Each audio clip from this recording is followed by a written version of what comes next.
Ses pattes ensanglantées griffaient la porte du vétérinaire avec la férocité du désespoir, chaque geste intensifiant la douleur qui déchirait son ventre gonflé. Neige, lynx sauvage enceinte, brisait la loi millénaire de sa race. Elle suppliait l'aide des humains pour sauver les vies qui s'éteignaient en elle. Avant de continuer, n'oublie pas de t'abonner à la chaîne, de liker la vidéo et de commenter depuis quelle partie du monde tu nous regardes. Allons-y. Les tempêtes de neige en Haute-Savoie peuvent être impitoyables, transformant les majestueuses Alpes françaises en un royaume glacial où la survie devient un combat quotidien. C'est dans ce monde blanc et silencieux qu'une silhouette se déplaçait furtivement entre les sapins enneigés. Un lynx roux femelle, sa fourrure tachetée à peine visible contre les ombres du crépuscule hivernal, avançait laborieusement dans la neige profonde. Ses mouvements, habituellement fluides et élégants, étaient maintenant lourds et mesurés. Chaque pas semblait calculé, délibéré. Car Neige, comme l'avaient nommé les biologistes qui suivaient sa trace depuis 3 ans, n'était pas dans son état normal. Son ventre gonflé trahissait sa condition. Elle portait la vie en elle, probablement sa première portée. Mais quelque chose n'allait pas. Le docteur Marc Leblanc, vétérinaire spécialisé en faune sauvage au Centre de conservation alpine de Saint-Gervais, scrutait l'écran de son ordinateur avec une inquiétude grandissante. Les données du collier émetteur de neige montraient des déplacements erratiques depuis 48 heures.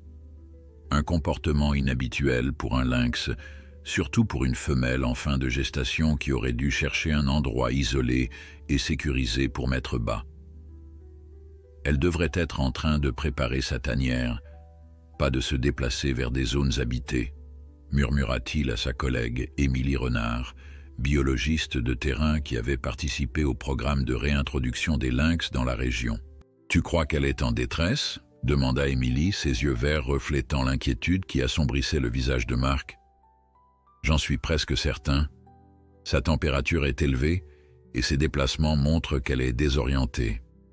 Je crains des complications avec sa grossesse. » Ce que Marc n'osait pas dire tout haut, c'est que les chances de survie de Neige s'amenuisaient à chaque heure qui passait. Le lynx roux, autrefois commun dans les Alpes françaises, restait une espèce vulnérable malgré les efforts de conservation. Chaque individu comptait dans la fragile reconstitution de la population et Neige était particulièrement précieuse. Elle représentait l'espoir d'une nouvelle génération.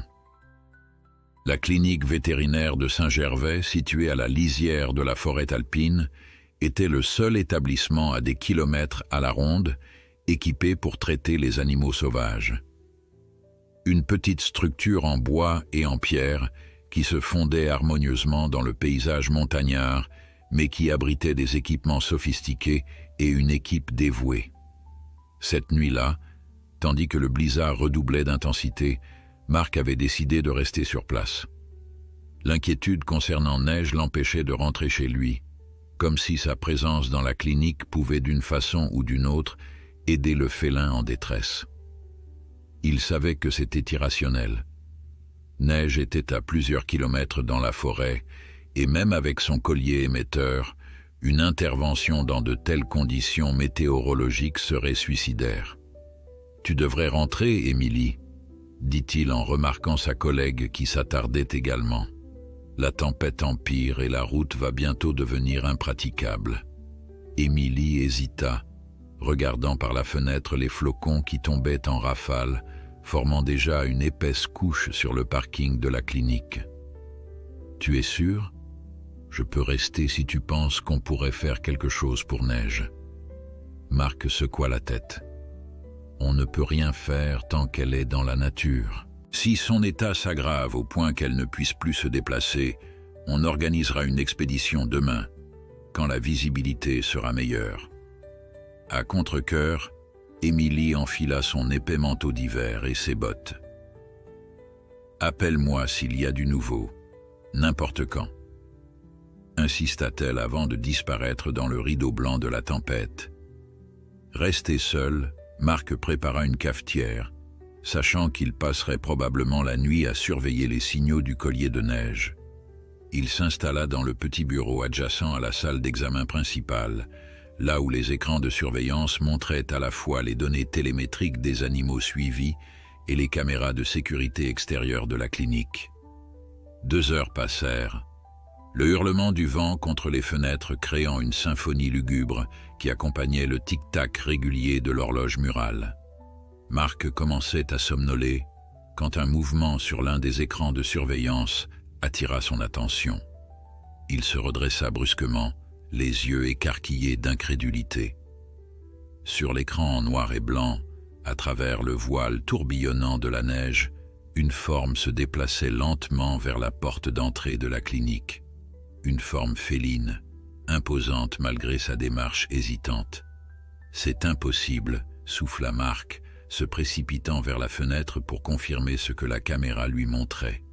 Et pourtant, elle était là. Neige, son magnifique pelage tacheté couvert de neige, se tenait devant la porte de la clinique, les pattes avant appuyées contre le bois comme si elle voulait frapper, comme si elle savait exactement où trouver de l'aide.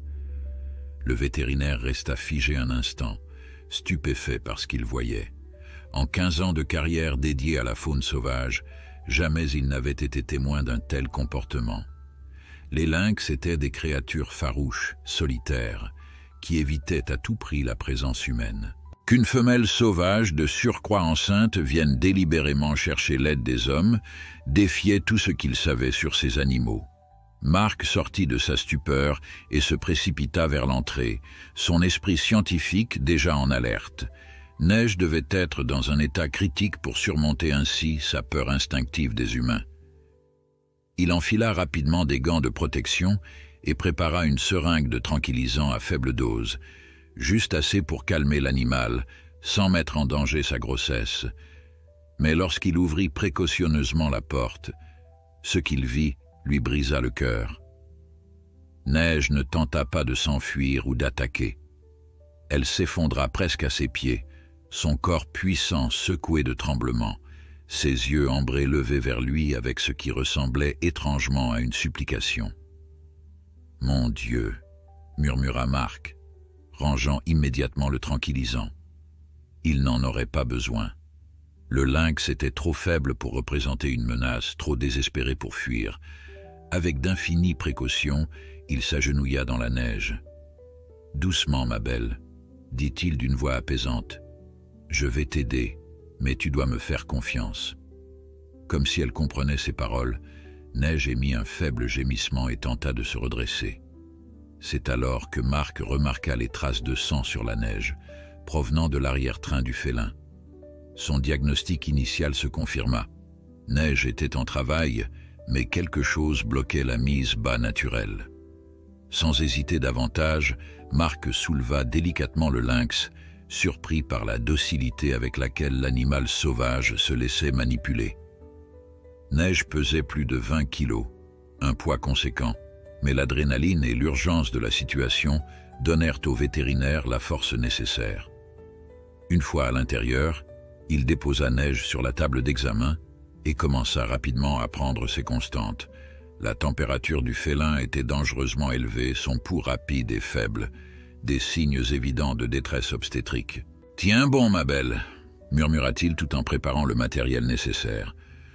D'une main tremblante, il composa le numéro d'Émilie. « Marc, qu'est-ce qui se passe ?»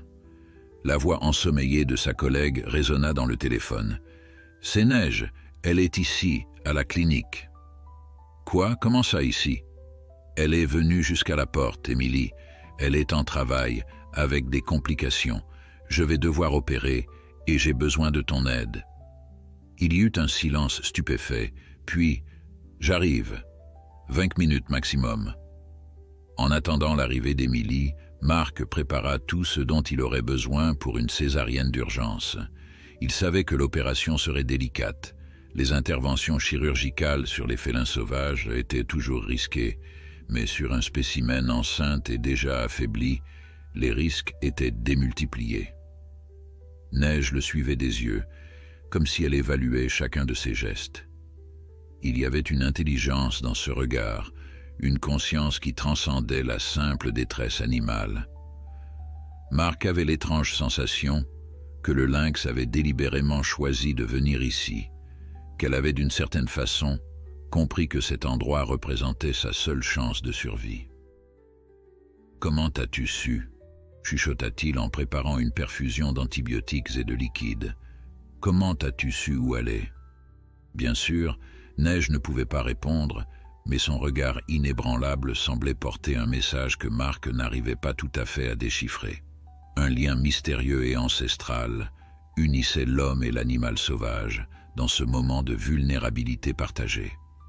Le hurlement du vent s'était transformé en un murmure lointain, comme si la tempête elle-même retenait son souffle devant le drame qui se jouait dans cette petite clinique vétérinaire perdue au milieu des montagnes.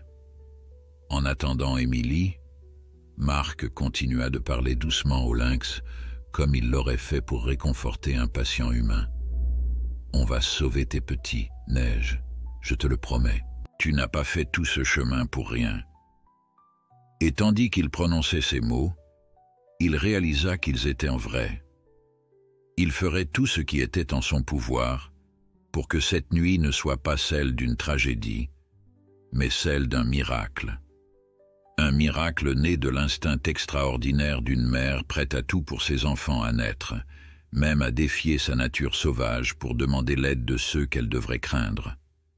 Dans le silence de la clinique, ponctué seulement par le faible ronronnement des appareils médicaux et la respiration laborieuse de Neige, Marc comprit qu'il était témoin de quelque chose d'exceptionnel, quelque chose qui transcendait les barrières entre les espèces et rappelait que, face à la vie et à la mort, nous partageons tous la même vulnérabilité, la même détermination à survivre.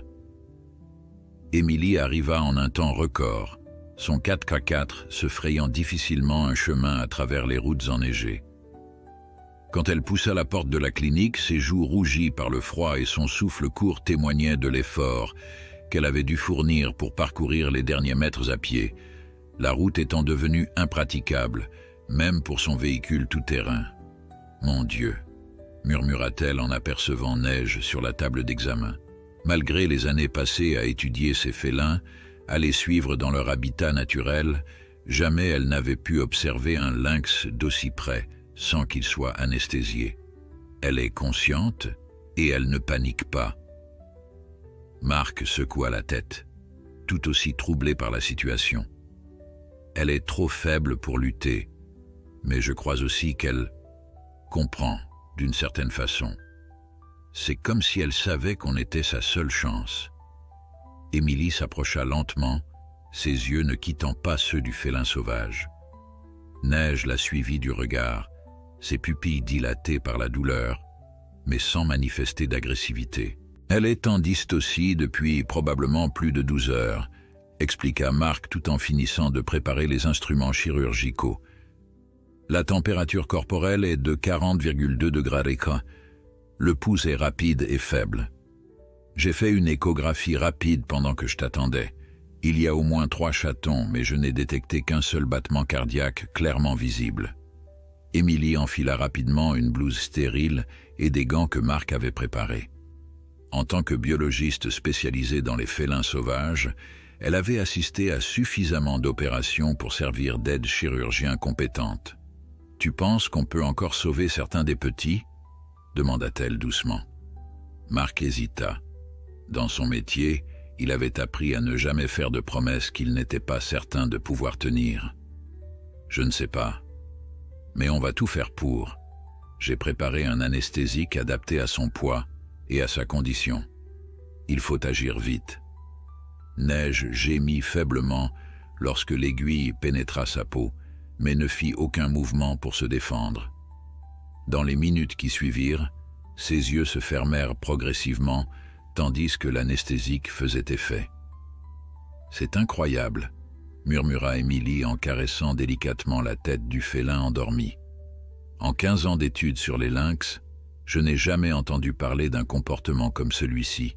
Elle aurait dû nous craindre, nous fuir. »« L'instinct d'un maternel est plus fort que la peur parfois, » répondit Marc, tout en rasant rapidement une zone du ventre distendue de neige. J'ai vu des chiens traverser des incendies pour sauver leurs chiots. Mais chez un animal sauvage, c'est exceptionnel. Elle a parcouru plus de 5 kilomètres dans cette tempête, d'après les données de son collier. Une fois Neige complètement anesthésiée et la zone opératoire préparée, Marc prit une profonde inspiration. Ce n'était pas sa première césarienne sur un grand félin. Il avait opéré des lynx et même une fois une panthère des neiges dans un zoo, mais jamais dans de telles circonstances, jamais avec un tel sentiment d'urgence et de connexion avec l'animal. « Prête ?» demanda-t-il à Émilie. Elle hocha la tête, son regard déterminé malgré l'anxiété visible sur son visage. « Prête !» Le bistouri traça une ligne précise sur la peau du lynx, révélant les couches de tissu qu'il devait traverser pour atteindre l'utérus. Leurs gestes étaient précis, économes, chacun anticipant les besoins de l'autre dans une chorégraphie silencieuse née de l'habitude de travailler ensemble. Lorsque Marc accéda finalement à l'utérus, il comprit immédiatement la source du problème. « Placenta praevia », dit-il, son ton professionnel masquant à peine son inquiétude. Le placenta s'est implanté trop bas et bloque le passage. Elle n'aurait jamais pu mettre bas naturellement. Avec d'infinies précautions, il incisa l'utérus et Émilie se tenait prête avec des serviettes chaudes pour recevoir les chatons. Le premier émergea, minuscule et immobile. « Femelle », annonça Marc tandis qu'Émilie emportait rapidement le chaton vers une table préparée à cet effet. Pendant que Marc continuait l'opération, Émilie s'affairait autour du petit corps inerte, essuyant délicatement les membranes fœtales, stimulant sa respiration par de légers massages. Pendant d'interminables secondes, rien ne se produisit. Puis, si faiblement qu'Émilie crut l'avoir imaginé, un minuscule miaulement s'échappa de la petite créature. « Elle est vivante !» s'exclama-t-elle, les larmes aux yeux. « Marc, elle respire !» Un sourire fugace traversa le visage concentré du vétérinaire. « Beau travail, tiens-toi prête pour le deuxième. » Le deuxième chaton, un mâle, émergea dans un état bien plus critique. Sa coloration bleutée indiquait un manque d'oxygénation sévère. Sans un mot, Émilie le prit en charge, répétant les mêmes gestes avec une urgence redoublée. Cette fois, la réponse fut plus lente à venir, mais après ce qui sembla une éternité, le petit corps tressaillit et une respiration hésitante s'établit. « 2 sur 2, murmura-t-elle à peine croyable. Le troisième chaton, également un mâle, était le plus petit de la portée, et malheureusement, malgré tous leurs efforts, il ne montra aucun signe de vie. Émilie continua à le masser, à stimuler sa respiration pendant de longues minutes, refusant d'abandonner jusqu'à ce que Marc, ayant terminé de suturer l'utérus de Neige, pose doucement une main sur son épaule. « C'est fini, Émilie. On ne peut pas tous les sauver. » Les larmes coulaient librement sur les joues de la biologiste. Elle acquiesça en silence, déposant délicatement le petit corps sans vie dans une boîte qu'elle couvrit d'un linge doux. « 2 sur 3, c'est un miracle vu les circonstances, dit doucement Marc, tout en vérifiant les constantes de Neige. Sans ton intervention, ils seraient tous morts, tout comme leur mère. » Émilie essuya ses larmes et reporta son attention sur les 2 chatons survivants qui, installés dans une couveuse improvisée, commençaient à montrer plus de vigueur. Qu'est-ce qu'on va faire d'eux maintenant? Neige pourra-t-elle s'en occuper? Marc termina les dernières sutures sur l'abdomen du lynx avant de répondre. Si elle survit à l'opération, et j'ai bon espoir qu'elle le fasse, il y a de bonnes chances qu'elle accepte de s'occuper de ses petits. Mais il faudra les garder ici pendant quelques jours, le temps qu'elle récupère et qu'on s'assure que les petits sont assez forts. Et ensuite, on ne peut pas simplement les relâcher dans la nature. Non, bien sûr que non, acquiesça Marc. Ils auront besoin d'un enclos protégé, idéalement au centre de réhabilitation, jusqu'à ce que les petits soient sevrés et que Neige ait récupéré toutes ses forces. Après, on pourra envisager un relâché dans une zone où elle sera tranquille. Pendant qu'il parlait, Neige commençait lentement à émerger de l'anesthésie. Ses paupières frémirent et un faible grognement s'échappa de sa gorge. « Doucement », murmura Marc en s'approchant prudemment. C'était le moment critique. Un lynx se réveillant d'une anesthésie pouvait être particulièrement dangereux, désorienté et agressif. On va voir si notre connexion tient toujours ou si on va retrouver le lynx sauvage habituel. À leur grande surprise, bien que visiblement groggy, Neige ne manifesta aucun signe d'agressivité à leur égard. Ses yeux, encore voilés par les effets de l'anesthésie, cherchaient quelque chose dans la pièce. « Elle cherche ses petits », dit doucement Émilie. Marc hésita un instant, puis prit une décision qui allait à l'encontre de tous les protocoles standards concernant les animaux sauvages. « Apporte les chatons, mais reste prudente. » Émilie récupéra délicatement les deux minuscules créatures de la couveuse et les approcha de leur mère. L'instinct prit immédiatement le dessus chez Neige. Malgré sa faiblesse et la douleur post-opératoire, elle tendit le cou pour renifler ses petits, émettant un doux ronronnement qui emplit la pièce. « Incroyable !» souffla Marc, observant avec émerveillement la scène qui se déroulait devant lui. « Elle nous fait confiance. » « Pas seulement, » répondit Émilie, la voix tremblante d'émotion. « Je crois qu'elle nous remercie. » Dehors, la tempête avait commencé à s'apaiser, comme si la nature elle-même reconnaissait le miracle qui venait de se produire dans cette petite clinique vétérinaire. Les premières lueurs de l'aube filtraient à travers les nuages, illuminant la neige fraîche d'une lumière rosée. Marc et Émilie, épuisés mais profondément émus, contemplaient la petite famille qu'ils venaient de sauver. Neige s'était rendormie, les deux chatons blottis contre elle, dans une bulle de chaleur et de sécurité. « Je crois qu'on vient d'assister à quelque chose d'unique », dit finalement Marc, brisant le silence presque religieux qui s'était installé. « Quelque chose qui défie tout ce qu'on croyait savoir sur le comportement des lynx. » Émilie acquiesça, incapable de détacher son regard de la scène. On devrait documenter tout ça.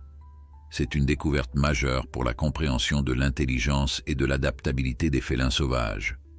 Oui, approuva Marc. Mais pour l'instant, laissons-les se reposer. Ils ont tous les trois mérité un peu de paix. Tandis qu'ils commençaient à ranger le matériel chirurgical, un sentiment partagé de privilège les envahit. Ils avaient été témoins et acteurs d'un de ces rares moments où la barrière entre l'homme et l'animal sauvage semblait s'effacer, révélant une compréhension mutuelle plus profonde que tout ce qu'ils avaient pu imaginer. Les premières 24 heures après l'opération furent critiques. Marc et Émilie établirent un système de rotation pour surveiller constamment Neige et ses deux petits rescapés. Ils avaient installé la petite famille dans une salle d'observation à l'arrière de la clinique, aménagée à la hâte pour recréer un environnement aussi confortable et naturel que possible. Un grand bac rempli de paille fraîche, des branches de sapin pour l'odeur familière de la forêt, et une zone plus isolée où Neige pourrait se retirer si elle se sentait menacée. À la surprise des deux soignants, le lynx n'utilisa presque pas cette zone de repli. Contre toute attente, Neige semblait parfaitement à l'aise en leur présence, les observant d'un regard calme et attentif lorsqu'ils entrèrent dans la pièce pour vérifier ses constantes ou lui apporter de la nourriture. « C'est comme si elle nous reconnaissait comme ses sauveurs », murmura Émilie à Marc, alors qu'ils observaient la mère lécher affectueusement ses petits à travers la vitre de la salle d'observation. « Je n'arrive toujours pas à y croire. La confiance d'un animal sauvage est probablement le plus beau cadeau qu'on puisse recevoir dans notre métier, » répondit Marc, le visage empreint d'une émotion qu'Émilie ne lui avait jamais vue auparavant. Au matin du deuxième jour, alors que la tempête s'était définitivement calmée, laissant place à un ciel d'un bleu cristallin et un paysage féerique de neige immaculée, la porte de la clinique s'ouvrit sur Pierre Fontaine, le directeur régional de l'Office français de la biodiversité. Un homme d'une 50aine d'années, à la carrure imposante et au visage habituellement sévère, adouci ce jour-là par une expression de curiosité intense. J'ai reçu ton message, Marc, dit-il en secouant la neige de son manteau. Un lynx qui vient chercher de l'aide humaine? J'avoue que j'ai eu du mal à y croire. Marc sourit, comprenant parfaitement le scepticisme de son collègue. Viens voir par toi-même. Je crois que ça va remettre en question pas mal de nos certitudes sur le comportement des félins sauvages. Pierre suivit Marc jusqu'à la salle d'observation où Émilie était en train de noter méticuleusement les constantes vitales de Neige et le poids des chatons sur un carnet de suivi. À travers la vitre, il découvrit le spectacle incroyable de ce lynx roux, animal habituellement fantomatique que même les chercheurs les plus expérimentés n'apercevaient que furtivement dans la nature, allongé tranquillement, ses deux petits tétans paisiblement. « Mon Dieu » souffla Pierre, littéralement bouche bée. « Et tu dis qu'elle est venue d'elle-même » Marc acquiesça. Directement à notre porte, en pleine tempête. Elle grattait le bois comme un chat domestique qui demande à entrer. Pierre s'approcha de la vitre, étudiant avec attention le comportement de l'animal. Neige leva les yeux vers lui, ses pupilles se dilatant légèrement face à ce nouveau visage, mais sans manifester de stress particulier. « Tu réalises ce que ça implique, Marc ?» demanda Pierre, sa voix trahissant une excitation contenue.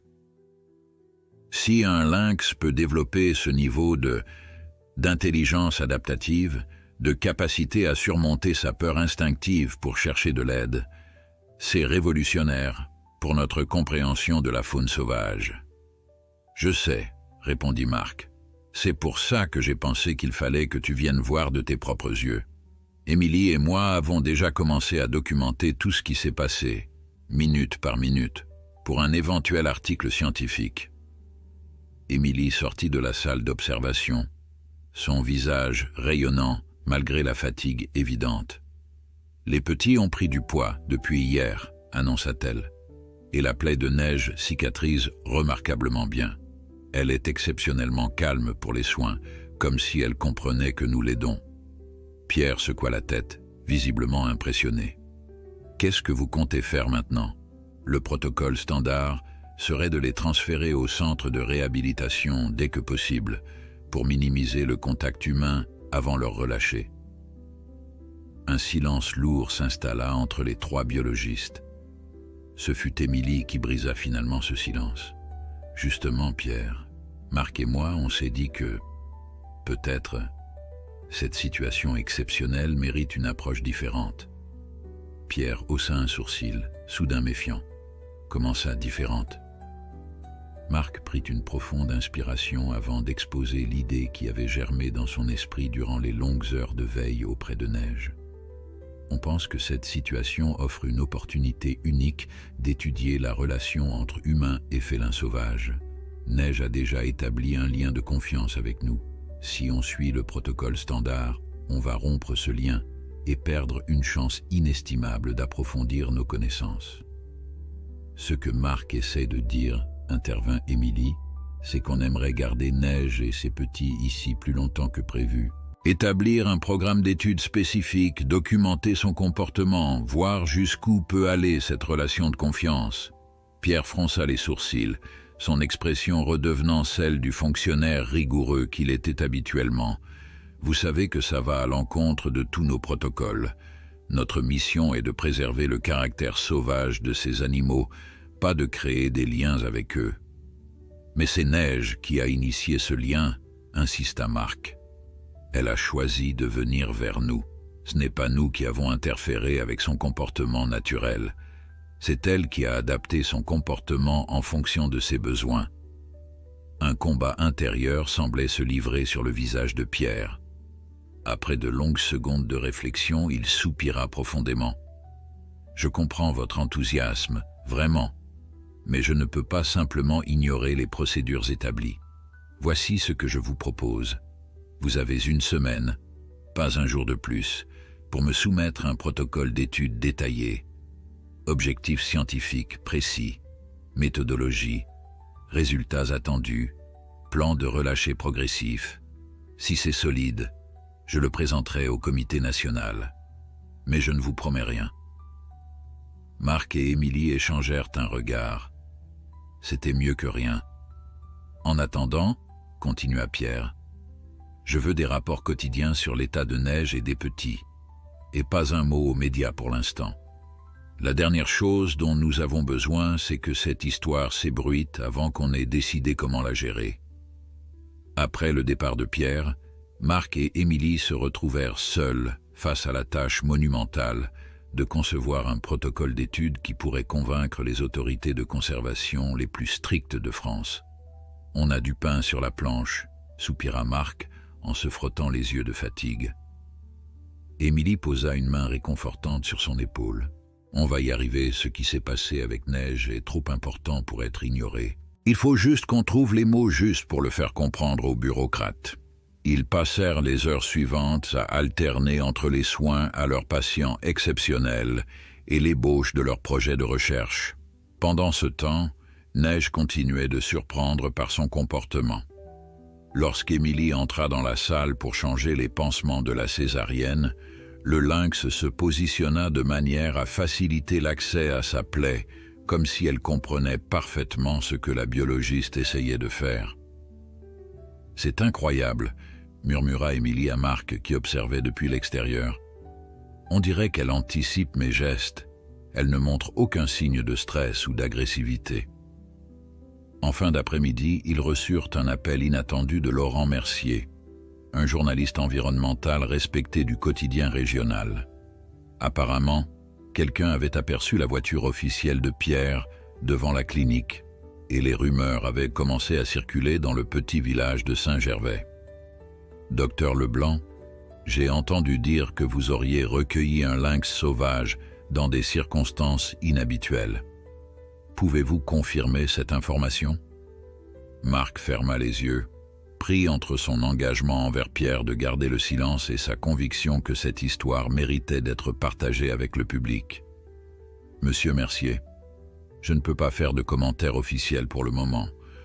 Tout ce que je peux vous dire, c'est que nous avons effectivement un patient spécial sous notre garde et que sa situation fait l'objet d'une évaluation par les autorités compétentes. Un patient spécial qui serait venu de lui-même chercher de l'aide humaine d'après mes sources, insista le journaliste. Vous rendez-vous compte de l'intérêt scientifique et public d'une telle histoire, docteur Leblanc? Croyez-moi, j'en suis pleinement conscient, répondit Marc avec un sourire fatigué qu'heureusement son interlocuteur ne pouvait pas voir.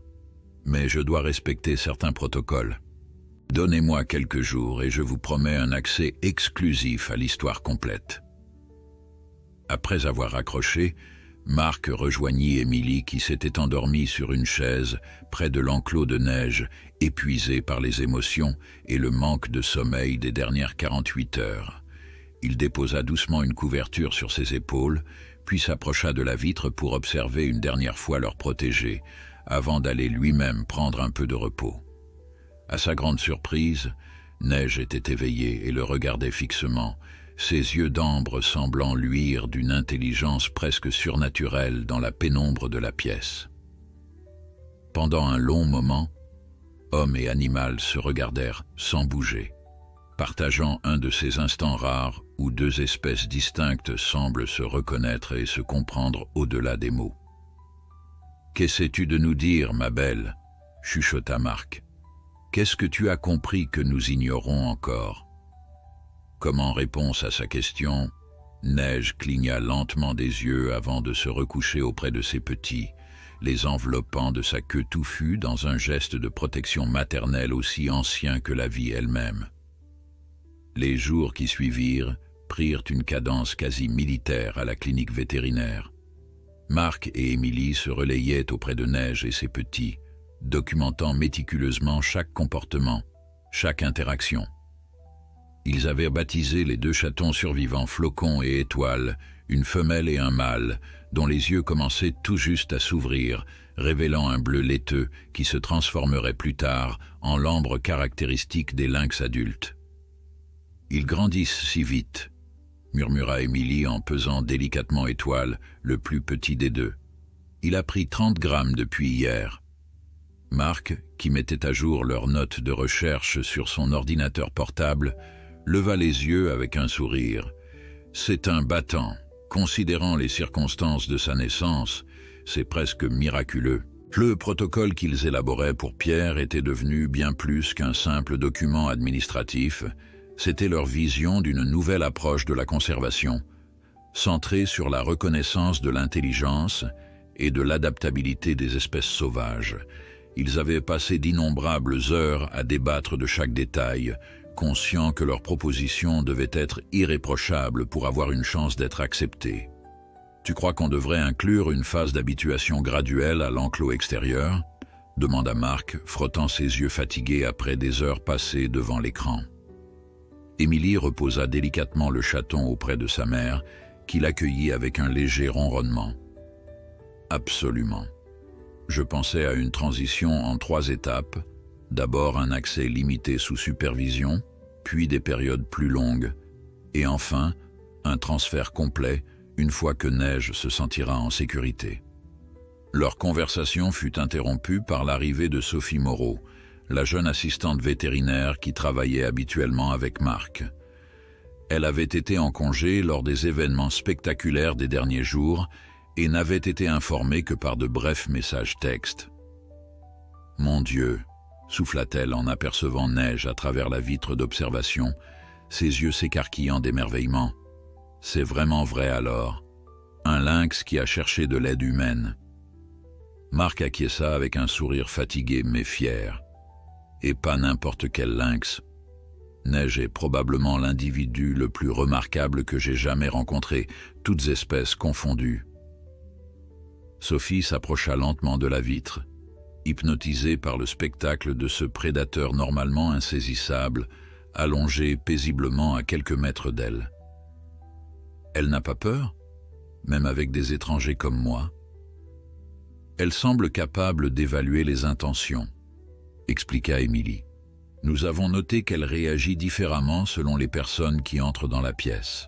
Elle est particulièrement détendue avec Marc et moi, un peu plus vigilante avec Pierre, mais jamais agressive. » Sophie secoua la tête, émerveillée. C'est comme si elle avait développé une forme de discernement social, comme un chien qui distinguerait les amis des inconnus. « Exactement, » confirma Marc, et c'est précisément ce que nous essayons d'étudier. Cette capacité d'adaptation comportementale défie tout ce que nous pensions savoir sur les félins sauvages. Sophie, qui avait toujours été passionnée par la conservation des espèces menacées, ne pouvait détacher son regard de la scène. « Comment puis-je aider ?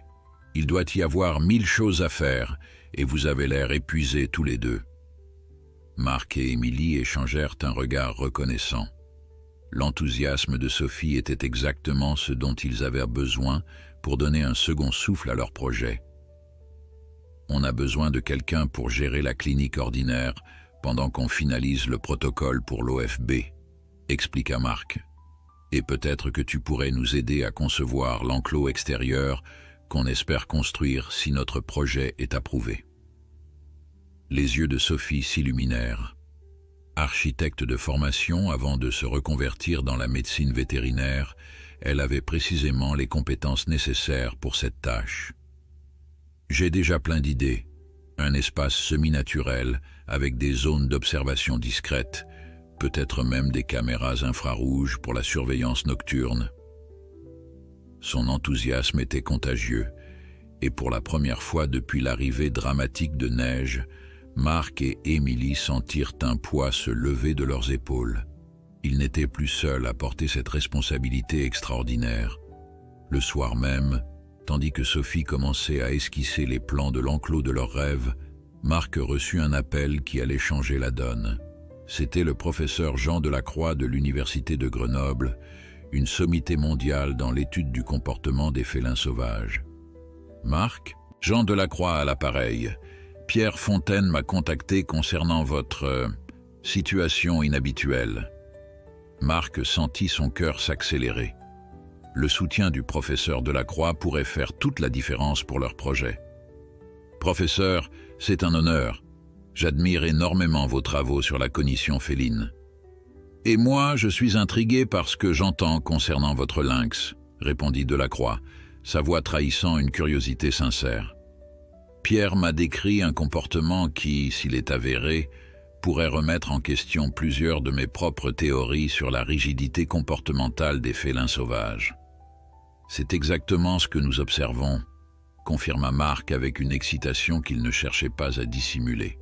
Neige, c'est ainsi que nous l'avons nommé, démontre une plasticité comportementale que je n'aurais jamais cru possible chez un lynx adulte sauvage. Il y eut un silence pensif à l'autre bout de la ligne. Je serais très intéressé de voir cela par moi-même si vous le permettez. Je pourrais être à Saint-Gervais après-demain. Marc dut se retenir de crier de joie. Ce serait un immense honneur, professeur, et votre expertise nous serait infiniment précieuse pour affiner notre protocole d'étude. Après avoir raccroché, Marc se précipita pour annoncer la nouvelle à Émilie et Sophie. L'implication du professeur Delacroix changeait complètement la donne. Son autorité scientifique pourrait transformer leur projet de niche en une étude reconnue internationalement. Cette nuit-là, pour la première fois depuis l'arrivée de Neige, Marc rentra chez lui pour dormir quelques heures, laissant Émilie et Sophie veiller sur leur protégé. L'excitation de la journée avait cédé la place à une fatigue écrasante, et il s'endormit presque instantanément. Son sommeil fut peuplé de rêves étranges, des forêts enneigées où des lynx et des humains communiquaient comme de vieux amis, partageant une compréhension qui transcendait les barrières des espèces. Il se réveilla avec cette sensation persistante que ce qui se passait avec Neige n'était pas simplement une anomalie comportementale, mais peut-être le début de quelque chose de plus profond, une évolution dans la relation millénaire entre humains et félins sauvages. Quand il arriva à la clinique le lendemain matin, Émilie l'attendait avec un visage à la fois excité et préoccupé. « Marc, il faut que tu vois ça, » dit-elle en l'entraînant vers la salle d'observation. « Cette nuit, j'ai décidé de tester quelque chose. J'ai placé 3 objets différents dans l'enclos, une couverture, un jouet pour chat et une branche de sapin. Regarde ce qu'elle a fait. » Marc s'approcha de la vitre et observa l'intérieur de l'enclos. Neige avait méticuleusement arrangé les 3 objets. La couverture formait un nid douillet où reposaient les chatons. La branche de sapin avait été placée à l'entrée de ce nid d'improvisé. Et le jouet avait été délibérément poussé vers la vitre d'observation comme une offrande. « Ce n'est pas un comportement aléatoire », murmura Émilie, sa voix tremblante d'émotion.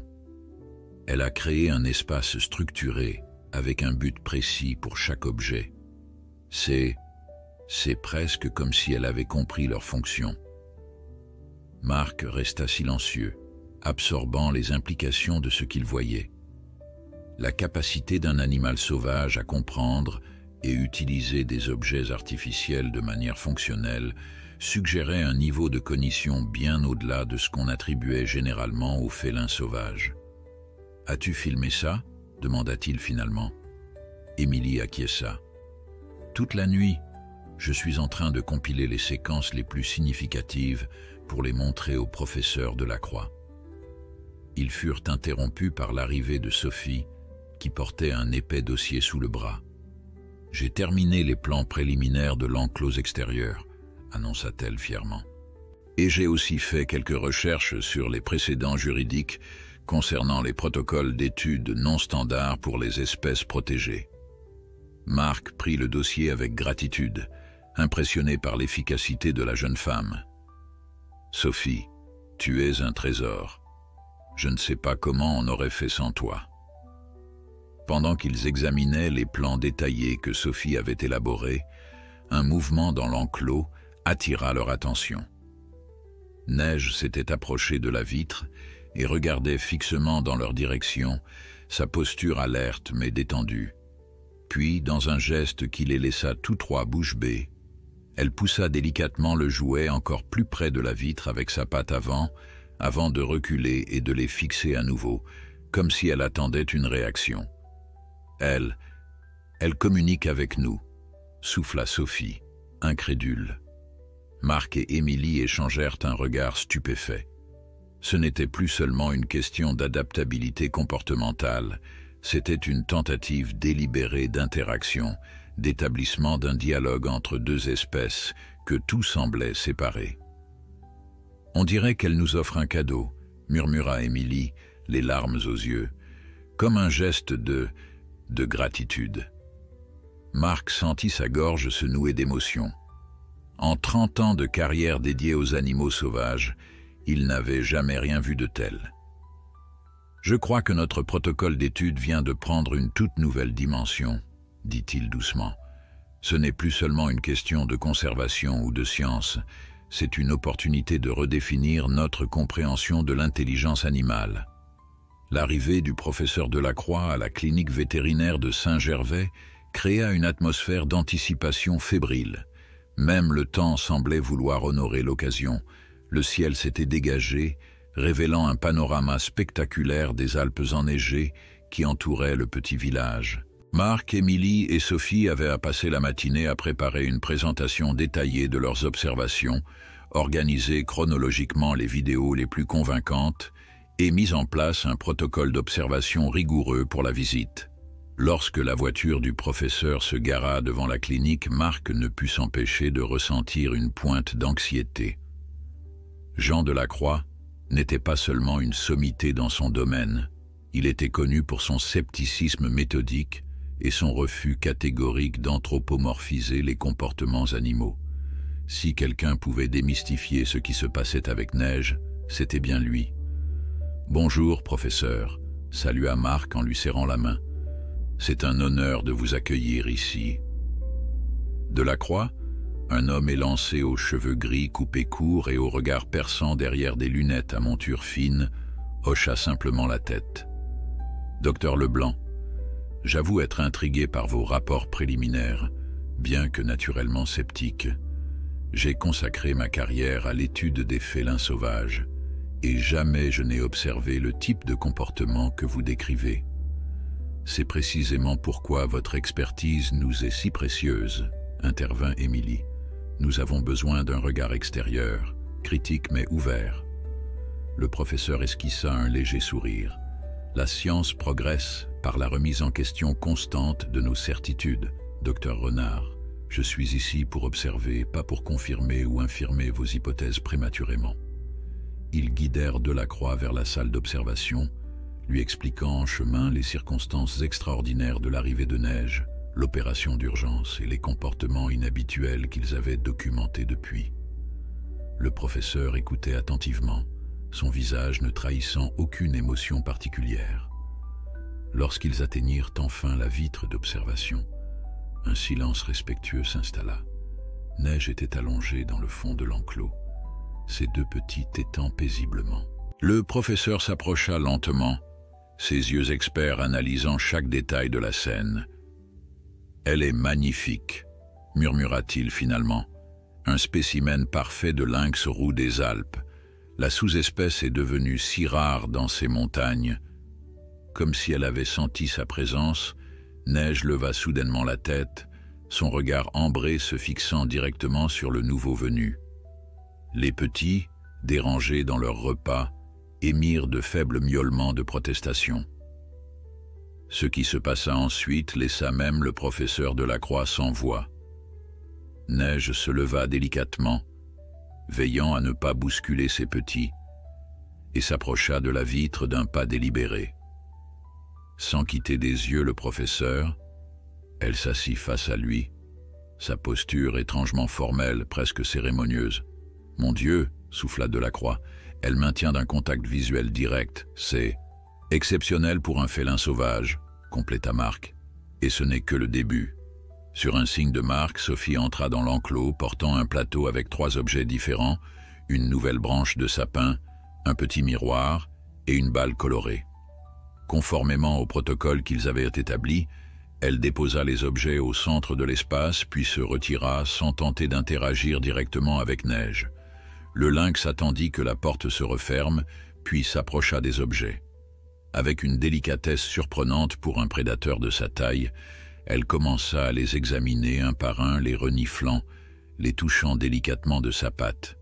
Puis, sous leurs yeux ébahis, elle entreprit de les déplacer méthodiquement. La branche fut placée près des chatons, comme elle l'avait fait précédemment. Le miroir, après un moment d'hésitation pendant lequel Neige sembla intriguée par son propre reflet, fut poussé contre le mur. Quant à la balle, elle la fit rouler délibérément vers la vitre d'observation, s'arrêtant juste devant le professeur Delacroix. C'est... Le professeur s'interrompit, visiblement ébranlé. C'est délibéré. Ce n'est pas un comportement aléatoire ou instinctif. Elle a fait exactement la même chose hier, confirma Émilie, mais avec des objets différents. Elle semble comprendre leur fonction, ou du moins leur attribuer une fonction spécifique. Delacroix s'agenouilla pour être au niveau du lynx, qui le fixait toujours à travers la vitre.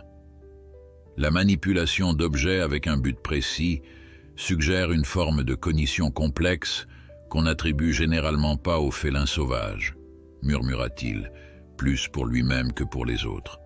Cela ressemblerait presque à un langage symbolique primitif. Le reste de la journée fut consacré à des observations minutieuses.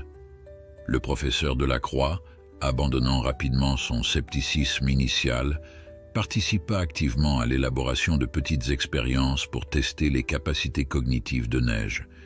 Ils introduisirent différents objets, modifièrent l'agencement de l'enclos, testèrent ses réactions à différentes personnes. À chaque fois, Neige démontrait une adaptabilité et une intelligence qui dépassaient toutes les attentes. En fin d'après-midi, alors qu'ils étaient réunis dans le bureau de Marc pour analyser leurs observations, le professeur Delacroix rompit un long silence pensif. En 40 ans de carrière, je n'ai jamais rien vu de tel, admit-il, ôtant ses lunettes pour se frotter les yeux. Si je n'avais pas observé ces comportements de mes propres yeux, j'aurais accusé n'importe lequel de mes collègues d'exagération ou d'interprétation anthropomorphique. Alors vous nous croyez, dit doucement Émilie. Vous admettez que ce qui se passe ici est extraordinaire. Plus qu'extraordinaire, répondit Delacroix. Potentiellement révolutionnaire pour notre compréhension de la cognition des félins sauvages. La question n'est plus de savoir si ces comportements sont réels. Ils le sont, manifestement, mais pourquoi ils se manifestent chez cet individu particulier? Marc se pencha en avant, le visage animé. Nous avons une théorie à ce sujet. Neige porte un collier émetteur depuis 3 ans. Cela signifie qu'elle a été capturée, manipulée par des humains, puis relâchée. Cette expérience précoce, combinée peut-être à une intelligence naturellement supérieure à la moyenne, pourrait expliquer sa capacité exceptionnelle à s'adapter aux humains en situation de détresse. Possible, acquiesça le professeur. Mais cela n'explique pas la sophistication de ses interactions actuelles. La manipulation d'objets avec un but apparent, la communication intentionnelle. Ces comportements vont bien au-delà d'une simple habituation aux humains. Un silence pensif s'installa, chacun absorbé dans ses propres réflexions sur les implications de leurs observations. « Et maintenant ?» demanda finalement Sophie. « Qu'est-ce que tout cela signifie pour Neige et ses petits, pour le protocole que nous devons soumettre à l'OFB ?» Le professeur Delacroix rassembla ses notes avant de répondre. « Je vais soutenir officiellement votre demande d'études prolongées. Ce cas mérite une investigation approfondie, dans des conditions contrôlées, mais respectueuses du bien-être de ces animaux. » Un soupir collectif de soulagement parcourut la pièce. « Cependant, poursuivit le professeur, nous devons rester scientifiquement rigoureux. Reconnaître l'exceptionnalité de ces comportements ne signifie pas abandonner toute méthodologie critique. Je suggère la mise en place d'un comité d'éthique spécifique pour ce projet, incluant des experts en comportement animal, en conservation et en éthique de la recherche. » Marc hocha la tête, reconnaissant de cette approche équilibrée. « C'est exactement ce dont nous avons besoin. Une caution scientifique rigoureuse, mais aussi la liberté d'explorer ce qui se passe réellement ici, sans être entravé par des protocoles trop rigides. » « Il y a autre chose, » ajouta Delacroix, son regard soudain plus grave. « Vous devez vous préparer à l'attention médiatique que cette histoire va inévitablement attirer, un lynx sauvage qui cherche activement l'aide humaine et démontre des capacités cognitives exceptionnelles. C'est le genre d'histoire qui fascine le public.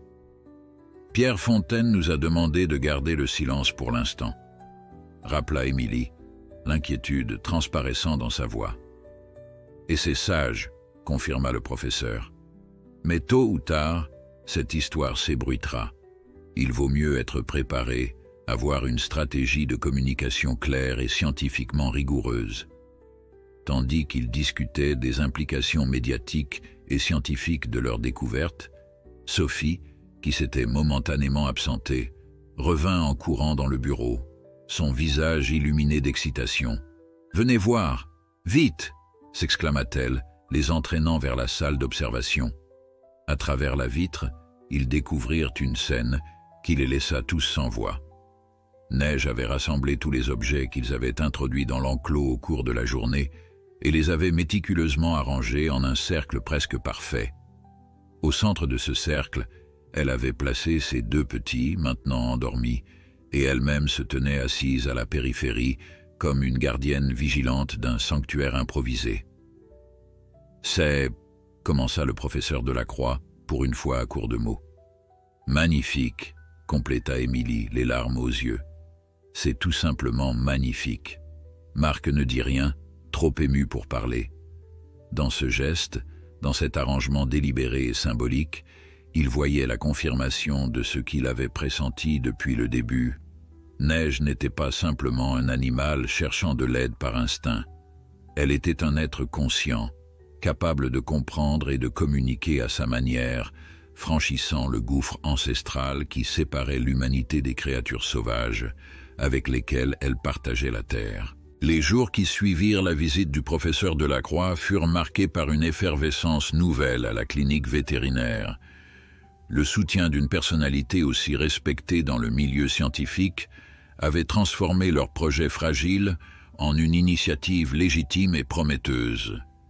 Pierre Fontaine, initialement réticent, était devenu un allié enthousiaste après avoir reçu le rapport détaillé du professeur, accompagné d'une lettre de recommandation sans équivoque.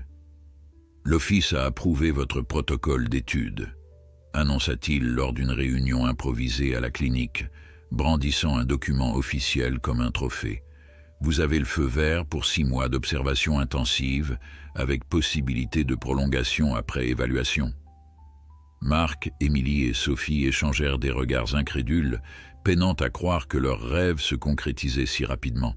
« Il y a plus ?» poursuivit Pierre, visiblement satisfait de leur réaction. « Le ministère de la Transition écologique a alloué un budget spécial pour la construction de votre enclos extérieur. Il considère ce projet comme potentiellement révolutionnaire pour notre approche de la conservation des félins sauvages. »« C'est incroyable, » balbutia Marc, qui s'était préparé à devoir batailler bien plus longtemps contre la bureaucratie administrative. « Ne me remerciez pas, » sourit Pierre. « Remerciez le professeur Delacroix. Son influence a fait des miracles et son enthousiasme était contagieux. Il a parlé de découvertes potentiellement révolutionnaires pour la science comportementale. Venant de lui, ces mots ont un poids considérable. » La nouvelle insuffla une énergie renouvelée à toute l'équipe. Dès le lendemain, les travaux de construction de l'enclos extérieur commencèrent, suivant méticuleusement les plans élaborés par Sophie.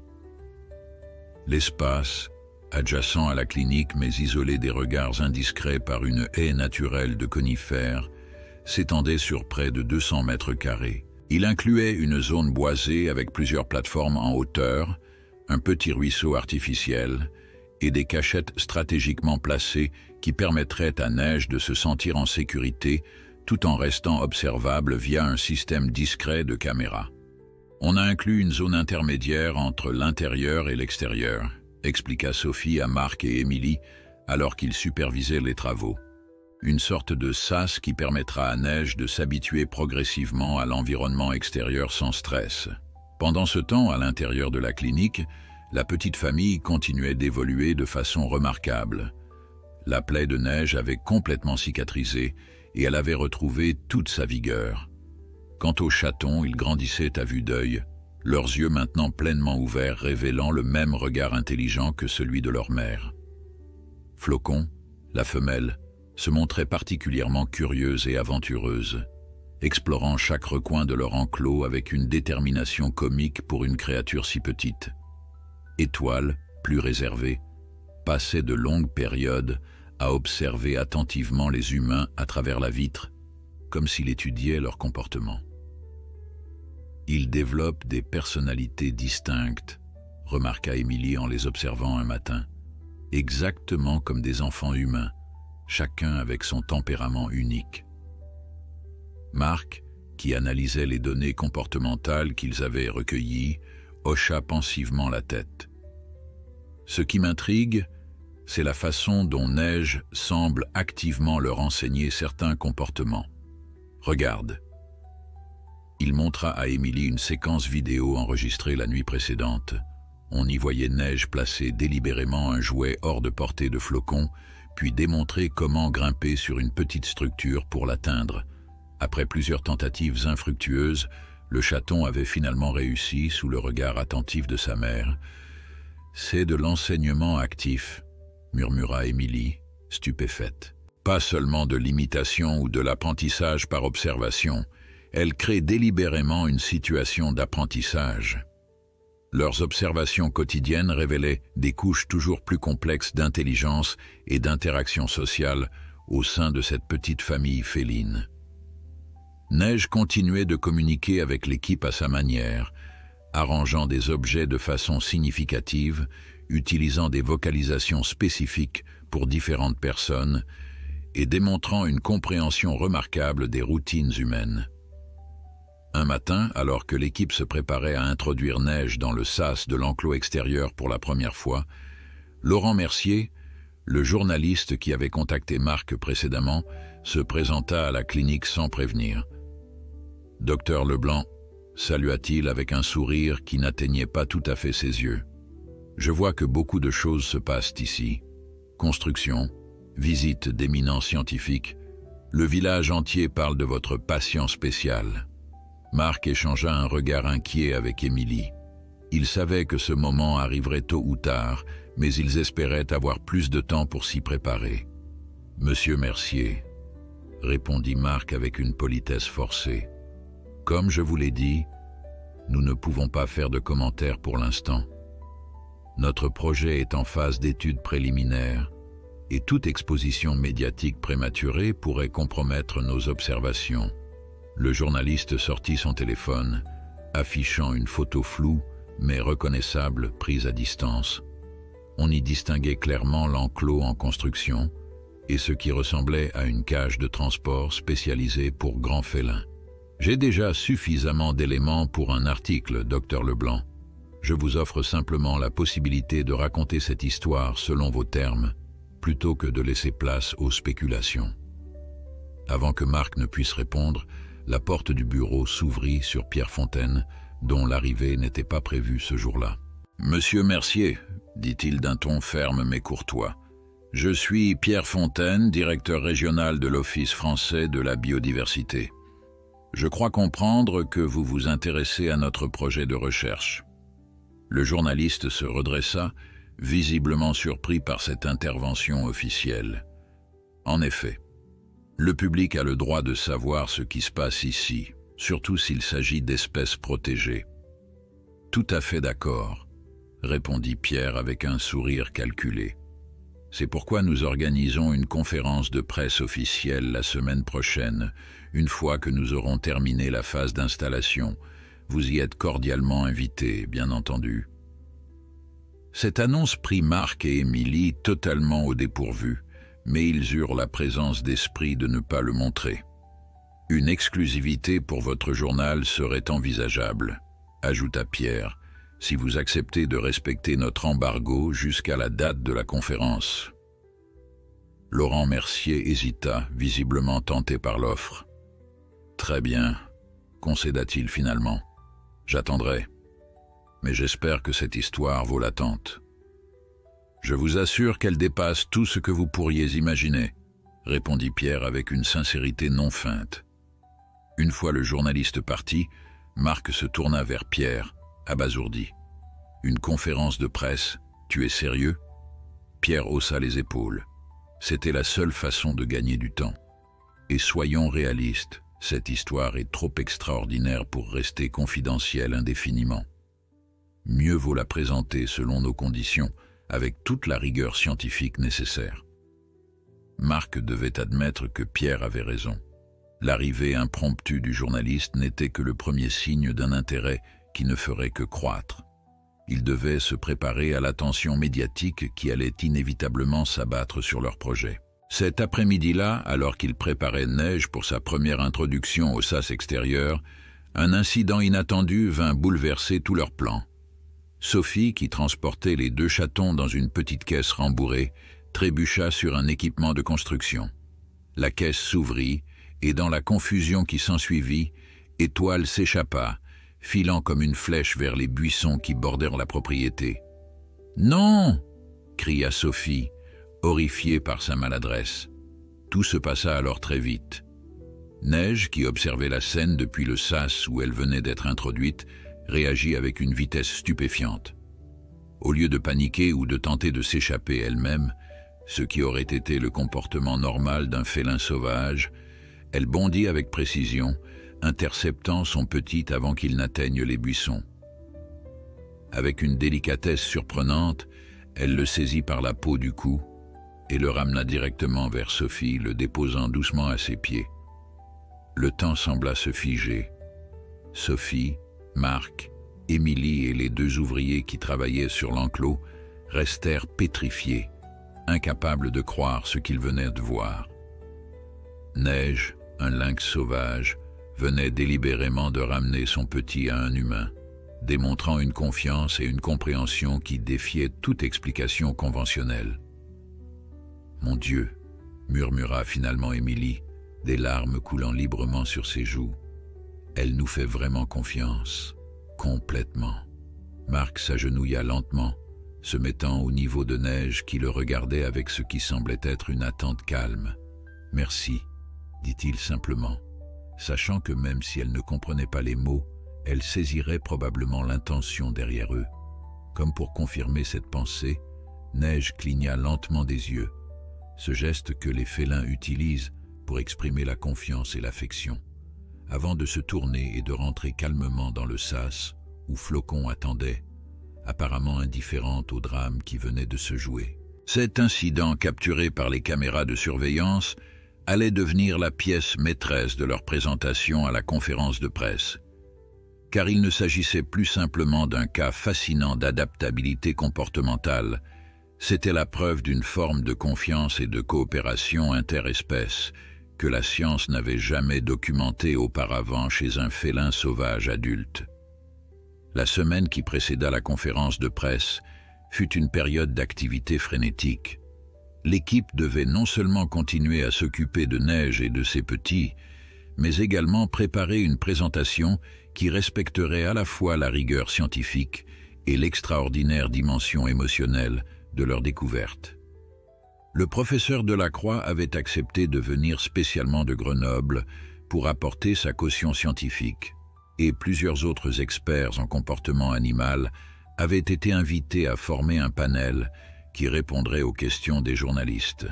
« On marche sur une corde raide », confia Marc à Émilie alors qu'ils finalisaient leur présentation la veille de l'événement. Entre transmettre l'enthousiasme que cette découverte mérite et éviter toute accusation d'anthropomorphisme excessif. Émilie acquiesça, comprenant parfaitement ce dilemme. La communauté scientifique pouvait être impitoyable envers ceux qui semblaient trop émotionnellement investis dans leur sujet d'étude. On s'en tiendra aux faits observables et mesurables. Les vidéos parleront d'elles-mêmes. Ils avaient soigneusement sélectionné plusieurs séquences qui illustraient sans ambiguïté les comportements exceptionnels de Neige, son arrivée à la clinique, son interaction délibérée avec des objets, sa méthode d'enseignement avec ses petits et bien sûr l'incident récent où elle avait ramené Étoile à Sophie. Cette dernière vidéo était particulièrement puissante, montrant une confiance interespèce que même les scientifiques les plus sceptiques aurait du mal à expliquer par de simples instincts ou conditionnements. Le jour de la conférence de presse arriva, apportant avec lui une vague d'anxiété pour toute l'équipe. La salle communale de Saint-Gervais, habituellement utilisée pour les réunions municipales et les festivités locales, avait été transformée pour l'occasion. Une estrade avait été installée, flanquée d'un grand écran pour projeter les vidéos, et des rangées de chaises accueillaient déjà les journalistes venus de toute la France et même quelques correspondants étrangers. « Je n'avais pas anticipé un tel intérêt », murmura Pierre, visiblement nerveux malgré son expérience des relations publiques.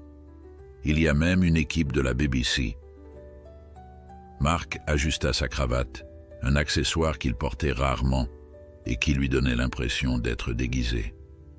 C'est une histoire qui touche les gens au-delà de son intérêt scientifique. L'idée qu'un animal sauvage puisse nous faire confiance à ce point, ça réveille quelque chose de profond en nous. La conférence débuta avec une introduction formelle de Pierre, qui présenta brièvement le contexte du projet et les intervenants. Puis vint le tour de Marc, qui raconta avec une émotion contenue les circonstances extraordinaires de l'arrivée de neige à la clinique. Il neigeait ce soir-là une véritable tempête alpine, commença-t-il, sa voix calme captivant immédiatement l'audience. J'étais seul à la clinique, surveillant les données télémétriques d'un lynx femelle que nous suivions depuis 3 ans. Les données montraient un comportement anormal, suggérant une détresse possible. Ce que je ne pouvais pas savoir, c'est que ce même lynx était en train de parcourir 5 kilomètres dans la tempête pour venir frapper à ma porte. La première vidéo fut projetée, les images granuleuses de la caméra de surveillance montrant neige, couverte de neige, grattant délibérément à la porte de la clinique. Des murmures parcoururent l'assistance. Marc poursuivit son récit, décrivant l'opération d'urgence avec l'aide d'Émilie, qui prit ensuite le relais pour expliquer les observations comportementales des jours et semaines qui avaient suivi. Le professeur Delacroix intervint alors, apportant le poids de son expertise et de sa réputation à leurs conclusions préliminaires. Ce que nous observons chez ce lynx particulier défie nos modèles actuels de cognition féline, expliqua-t-il, son autorité naturelle imposant le silence dans la salle. Nous sommes en présence d'un individu qui démontre des capacités d'adaptation, d'apprentissage et de communication interespèces sans précédent documenté chez un félin sauvage adulte. Puis vint le moment de projeter la vidéo de l'incident avec étoile. L'image de neige interceptant son petit en fuite et le ramenant délibérément à Sophie provoqua une réaction collective d'émerveillement. Plusieurs journalistes essuyèrent discrètement des larmes, et même les photographes cessèrent momentanément de mitrailler pour regarder la scène, bouche bée. La séance de questions qui suivit fut intense mais respectueuse, témoignant de l'impact profond que cette histoire avait eu sur tous les présents. Les questions allaient des détails scientifiques les plus techniques aux implications philosophiques plus larges de cette découverte. Dr Leblanc demanda une journaliste de France 2. « Pensez-vous que ce comportement pourrait être observé chez d'autres félins sauvages, ou s'agit-il d'un cas unique ?» Marc pesa soigneusement sa réponse. « Nous pensons que Neige possède probablement une intelligence naturellement supérieure à la moyenne, combinée à des expériences antérieures positives avec les humains lors de sa capture pour la pose du collier émetteur. Cependant, le fait même qu'un tel comportement soit possible chez un félin sauvage suggère que nous avons peut-être sous-estimé les capacités cognitives de ces animaux en général. » Un autre journaliste leva la main. « Professeur Delacroix, ces observations remettent-elles en question la séparation traditionnelle que nous établissons entre animaux domestiques et sauvages ?» Le professeur hocha pensivement la tête. « C'est une question profonde. Ce que Neige nous montre, c'est que la frontière entre sauvage et domestique est peut-être moins une ligne claire qu'un spectre. La capacité à établir des relations de confiance avec les humains n'est peut-être pas limitée aux espèces que nous avons délibérément domestiquées au cours de millénaires. » La conférence de presse fut un succès retentissant. Dès le lendemain, l'histoire de Neige faisait la une des journaux nationaux et internationaux. Le lynx qui a choisi l'humanité, titrait Le Monde. Une révolution dans notre compréhension de l'intelligence animale, annonçait National Geographic. Des demandes d'interviews et de reportages affluaient de partout, obligeant Pierre à mettre en place une équipe dédiée à la gestion médiatique du projet. Mais au milieu de cette frénésie médiatique, un événement inattendu vint rappeler à toute l'équipe la véritable nature de leur mission. 3 jours après la conférence de presse, alors que Neige et ses petits s'habituaient progressivement à leur enclos extérieur, Émilie remarqua que le lynx semblait agité, faisant des allers-retours le long de la clôture nord, celle qui faisait face à la forêt. « Quelque chose la perturbe », dit-elle à Marc, qui observait également ce comportement inhabituel. Ils décidèrent d'installer une caméra supplémentaire orientée vers l'extérieur de l'enclos, dans la direction qui semblait tant intéresser Neige. Ce qu'ils découvrirent les lendemains matins les laissa stupéfaits.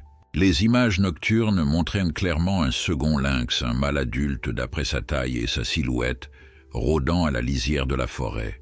Il s'approchait jusqu'à une certaine distance de la clôture, s'arrêtait pour observer l'enclos, puis disparaissait à nouveau dans les bois. « Tu crois que c'est... » commença Émilie, n'osant pas formuler complètement sa pensée. « Le père des petits ?» compléta Marc. « C'est possible. Les lynx mâles ne participent normalement pas à l'élevage des jeunes, mais ils maintiennent parfois un contact périphérique, surtout si la femelle reste dans leur territoire. » Cette découverte ajoutait une nouvelle dimension fascinante à leur étude. Si ce lynx était effectivement le partenaire de Neige, son apparition soulevait d'innombrables questions. Avait-il suivi sa trace jusqu'à la clinique? Était-il resté dans les parages tout ce temps? Et surtout, comment Neige réagirait-elle si elle avait la possibilité de retourner auprès de lui? On devrait l'appeler Fantôme, suggéra Sophie lorsqu'ils lui montrèrent les images. Il apparaît et disparaît comme un esprit de la forêt. Le nom sembla approprié, et ils commencèrent à surveiller les apparitions de fantômes avec autant d'attention qu'ils observaient Neige et ses petits. Pendant les 2 semaines qui suivirent, un schéma se dessina. Le lynx mâle apparaissait presque chaque nuit, toujours à distance respectueuse, jamais agressif, simplement présent. « C'est comme s'il attendait », murmura Émilie un soir, alors qu'il regardait les images en direct de fantômes assis stoïquement à la lisière de la forêt, son regard fixé sur l'enclos où Neige, de l'autre côté de la clôture, semblait lui répondre par une immobilité tout aussi intense. Cette situation inattendue plaçait l'équipe face à un dilemme éthique et scientifique qu'ils n'avaient pas anticipé. Leur protocole prévoyait un relâché éventuel de Neige et ses petits une fois ces derniers suffisamment développés, mais la présence de fantômes changeait la donne. Devait-il accélérer ce processus pour permettre à la famille de se reconstituer naturellement? Ou la relation unique que Neige avait développée avec les humains rendait-elle un tel retour à la vie sauvage problématique, voire dangereux pour elle? On doit en discuter avec le comité d'éthique, décida Marc, après une longue réflexion. Cette situation dépasse nos prévisions initiales. Le comité d'éthique se réunit dans l'urgence 1 semaine après la découverte de fantômes. Autour de la table se trouvaient Marc, Émilie, Pierre, le professeur Delacroix, 2 experts en conservation des espèces menacées et une philosophe spécialisée dans l'éthique animale. Une composition qui reflétait la complexité de la situation à laquelle ils faisaient face. « Nous sommes dans un territoire inexploré », commença le professeur Delacroix après que Marc eut présenté les dernières observations concernant fantômes et les réactions de Neige. D'un côté, nous avons les principes fondamentaux de la conservation qui nous incitent à favoriser les comportements naturels et les structures familiales de cette espèce. De l'autre, nous avons un individu qui a démontré une capacité exceptionnelle à transcender les limites traditionnelles entre humains et félins sauvages. La question fondamentale, intervint la philosophe, Dr Claire Valmont, est de savoir ce qui constitue véritablement le bien-être de Neige à ce stade. Est-ce un retour à une vie entièrement sauvage, ou sa nouvelle relation avec les humains est-elle devenue une partie intégrante de son identité, de son bien-être? La discussion se poursuivit pendant des heures, chaque expert apportant sa perspective unique. Les défenseurs d'un relâcher rapide soulignaient l'importance de respecter la nature sauvage intrinsèque des lynx et les bénéfices potentiels pour la préservation de l'espèce. Ceux qui plaidaient pour une approche plus progressive mettaient en avant les capacités cognitives extraordinaires de Neige et l'opportunité sans précédent d'étudier cette intelligence. Ce n'est pas une décision qu'on peut prendre à la place de Neige, déclara finalement Émilie, après avoir écouté attentivement tous les arguments. Je propose que nous créions une situation où elle puisse exprimer son propre choix. Un silence pensif accueillit cette suggestion. L'idée qu'un animal sauvage puisse véritablement choisir son avenir semblait révolutionnaire, presque hérétique dans le cadre traditionnel de la conservation. Comment envisagez-vous concrètement cette expression de choix ? Demanda l'un des experts en conservation, son scepticisme transparent dans sa voix. C'est Sophie qui répondit, prenant tout le monde par surprise. La jeune assistante, généralement discrète lors de ces réunions officielles, avait visiblement réfléchi à la question. On pourrait modifier une section de la clôture pour créer un passage contrôlé, expliqua-t-elle en déroulant rapidement un schéma qu'elle avait préparé. Une porte que Neige pourrait apprendre à ouvrir elle-même, lui permettant d'aller et venir librement entre l'enclos et la forêt. Comme un test, acquiesça Marc, saisissant immédiatement l'idée. Si elle choisit de partir définitivement avec ses petits pour rejoindre Fantôme, nous aurons notre réponse. Si elle revient ou alterne entre les deux mondes, nous découvrirons peut-être une nouvelle forme de relation entre humains et félins sauvages, compléta le professeur Delacroix, une lueur d'excitation illuminant son regard habituellement réservé. Le comité finit par approuver cette approche innovante, reconnaissant qu'elle respectait à la fois les principes de conservation et l'intelligence manifestée par Neige. Les semaines suivantes furent consacrées à la conception et l'installation de ce passage spécial, une petite porte à bascule suffisamment robuste pour résister aux éléments, mais assez simple pour être manipulée par un lynx déterminé. Pendant ce temps, les chatons continuaient leur développement spectaculaire. À 3 mois, ils étaient devenus de véritables petites boules d'énergie, leur jeu devenant de plus en plus sophistiqué sous la supervision attentive de leur mère. Flocon, toujours la plus aventureuse, avait développé une fascination particulière pour les humains, observant avec une curiosité non dissimulée chaque tâche qu'ils accomplissaient dans l'enclos. Étoile, bien que plus réservée, manifestait une intelligence remarquable dans la résolution de petits problèmes que l'équipe avait commencé à inclure dans leur environnement à des fins d'enrichissement. L'attention médiatique, loin de s'estomper, s'était transformée en un intérêt durable. Un documentariste renommé avait obtenu l'autorisation de suivre le projet, capturant discrètement les moments quotidiens qui illustraient l'extraordinaire relation entre Neige et les humains. Des écoles organisaient des visites virtuelles, les enfants posant des questions touchantes sur cette famille féline qui avait capturé l'imagination du public.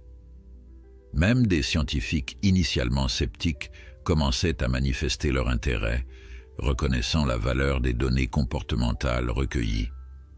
La mise en place du passage fut achevée par une fraîche matinée d'automne. L'équipe avait délibérément choisi un moment où Fantôme avait été aperçu régulièrement dans les parages, augmentant ainsi les chances que Neige perçoive sa présence. « Comment va-t-on lui apprendre à utiliser la porte ?» demanda Pierre, qui assistait à l'installation finale. Marc sourit. « Je ne suis pas sûr que nous ayons besoin de lui apprendre quoi que ce soit. Neige nous a constamment surpris par sa capacité à comprendre des concepts bien plus complexes qu'une simple porte à bascule. » Comme pour confirmer ces paroles, lorsqu'ils introduisirent Neige dans la section de l'enclos où se trouvait le nouveau passage, Elle l'examina immédiatement avec une attention soutenue. Reniflant le mécanisme, elle le poussa délicatement avec sa patte, observant avec intérêt comment il basculait avant de revenir à sa position initiale. « Regarde ça !» murmura Émilie, fascinée. Elle analyse le fonctionnement, pas seulement l'objet lui-même. Après plusieurs minutes d'examen minutieux, Neige sembla satisfaite de sa compréhension. Elle retourna auprès de ses petits, qui observèrent la scène avec curiosité, et les conduisit dans une autre partie de l'enclos, comme si elle remettait à plus tard la décision d'utiliser ou non ce nouveau passage. Cette nuit-là, toute l'équipe resta à la clinique, surveillant les écrans qui retransmettaient les images des caméras infrarouges. Fantôme apparut comme prévu, sa silhouette élégante se détachant contre la lisière sombre de la forêt. Il s'approcha plus près que jamais, semblant avoir détecté le changement dans la structure de l'enclos. Vers minuit, alors que Marc commençait à somnoler sur sa chaise, Émilie le secoua doucement. « Regarde !» Sur l'écran, Neige s'était approchée du passage, ses petits la suivant à distance respectueuse. Elle s'arrêta devant la porte à bascule, hésita un long moment, puis la poussa délicatement avec sa tête. La porte céda, s'ouvrant sur la liberté de la forêt nocturne. Neige franchit le seuil, s'arrêtant juste de l'autre côté pour renifler l'air frais de la nuit. Fantôme, toujours à distance, s'était immobilisé, comme figé par la vision de sa compagne enfin accessible. Toute l'équipe retenait son souffle. C'était le moment de vérité. Neige allait-elle emmener ses petits et disparaître dans la nuit avec Fantôme, retournant définitivement à la vie sauvage? Contre toute attente, Neige fit demi-tour après quelques pas et revint dans l'enclos. Elle s'approcha de ses petits, les renifla, puis retourna vers la porte, la franchissant à nouveau. Ce manège se répéta plusieurs fois, comme si elle testait le passage, s'assurant de sa fiabilité et de sa sécurité. « Elle leur montre », réalisa Sophie émerveillée. « Elle leur apprend que c'est un passage sûr, qu'ils peuvent aller et venir. » Finalement, après presque 1 heure de ce va-et-vient, Neige sembla prendre une décision. Elle retourna auprès de ses petits, les lécha affectueusement, puis se dirigea vers la porte une dernière fois, les invitant clairement à la suivre. Flocon n'hésita pas un instant, bondissant joyeusement derrière sa mère. Étoile, plus prudent, suivit après une brève hésitation. La petite famille franchit le passage et s'avança dans la nuit. Fantôme, voyant cela, fit quelques pas vers eux, puis s'arrêta, comme incertain de la conduite à tenir. Neige s'approcha de lui lentement, et pendant un long moment, les 2 lynx adultes se tinrent face à face, immobiles sous la lumière pâle de la lune. « C'est magnifique », murmura Marc, la gorge serrée par l'émotion. Quelle que soit sa décision, nous avons eu le privilège d'être témoins de quelque chose d'extraordinaire. Émilie essuya discrètement une larme. Elle a franchi la barrière dans les 2 sens, non seulement physiquement, mais aussi celle qui sépare nos 2 mondes. Quoi qu'elle choisisse maintenant, rien ne sera plus jamais comme avant. Ils regardèrent, captivés, tandis que les 4 lynx, Neige, Fantôme, Flocon et Étoile, s'éloignaient ensemble vers la forêt, leurs silhouettes se fondant progressivement dans l'obscurité des bois. « Est-ce la fin ?» demanda Sophie, sa voix trahissant sa déception. « Je ne crois pas, » répondit Marc avec un sourire énigmatique. « Je pense que c'est plutôt un nouveau commencement. » Les heures qui suivirent le départ de Neige et de sa famille furent parmi les plus longues que Marc, Émilie et Sophie aient jamais vécues. Personne ne voulut quitter la clinique cette nuit-là, comme si leur présence pouvait d'une façon ou d'une autre influencer le choix du lynx. Ils se relayèrent devant les écrans de surveillance, scrutant la lisière de la forêt dans l'espoir d'apercevoir un mouvement, un signe quelconque. « Je sais que c'est irrationnel », avoua Marc vers 3 heures du matin, en acceptant la tasse de café que Sophie lui tendait. « Mais j'ai l'impression qu'une partie de moi-même est partie avec elle dans cette forêt. Émilie acquiesça silencieusement. Ce sentiment, ils le partageaient tous.